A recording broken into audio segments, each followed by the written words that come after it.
October 3rd, 2019, Austin, Texas. The clock ticks over to 5:17 a.m. in a quiet, suburban cul-de-sac. The first rays of dawn creep over the horizon, painting the sky in shades of orange and purple.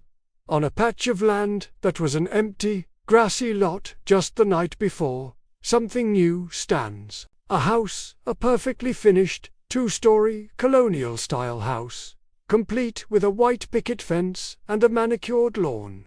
It wasn't there yesterday. No one heard the rumble of construction trucks, the clang of hammers, or the buzz of saws. It simply appeared. The first person to see it was a jogger, a man named Mark, on his usual morning run. He stopped dead in his tracks, phone nearly slipping from his hand. He'd run this route every day for 5 years. He knew this lot. It was empty. Always had been. He blinked, rubbed his eyes, but the house remained. It looked solid, real, as if it had stood there for 100 years. A porch swing swayed gently in the pre-dawn breeze. Lights glowed softly from a downstairs window. It was impossible, yet there it was. By 7 a.m., the entire neighborhood was buzzing. People gathered on the sidewalk, whispering, pointing, taking pictures. The police were called. They were just as baffled as everyone else. There were no property records, no building permits, no utility connections. The house, for all intents and purposes, didn't officially exist. Yet, you could walk up and touch its smooth, white-painted wood. You could smell the fresh paint and the newly cut grass. A couple of brave teenagers, egged on by their friends, decided to go inside. The front door was unlocked. They pushed it open, and the whispers of the crowd died down. The air that drifted out was cool and smelled faintly of old books and lavender. From the outside, those who stayed behind watched as the teens' silhouettes moved past the windows. First, the living room on the left. Then, a few seconds later, they appeared in the same window again. And again. It was like watching a looping video. Inside, the teenagers were experiencing something far stranger. The house was a labyrinth. They'd walk out of a sunlit kitchen and find themselves back in the dimly lit hallway where they started. They'd climb a flight of stairs, open the door at the top, and step right back onto the front porch, the morning sun blinding them. The rooms seemed to shift and rearrange around them. A door that led to a bedroom 1 minute would lead to a brick wall the next. The layout was a fluid, nonsensical puzzle.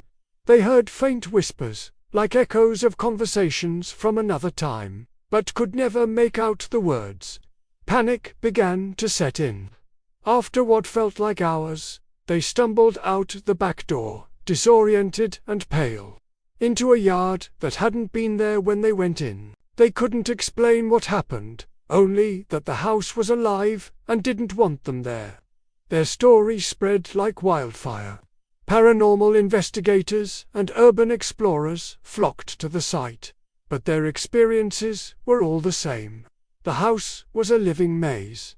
Its geography was not fixed. Compasses spun wildly.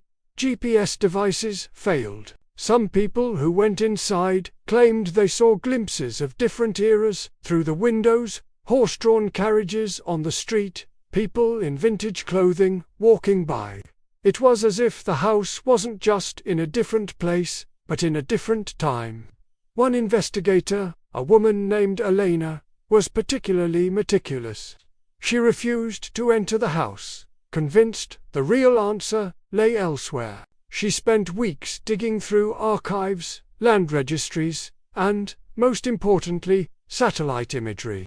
She pulled historical satellite photos of that exact plot of land, going back decades.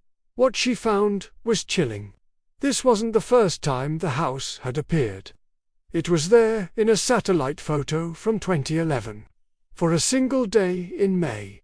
It was there again in 1998, for a week in August, and again in 1985. In total, She found evidence of the house appearing and vanishing 6 times over the past 40 years, never for more than a few weeks at a time.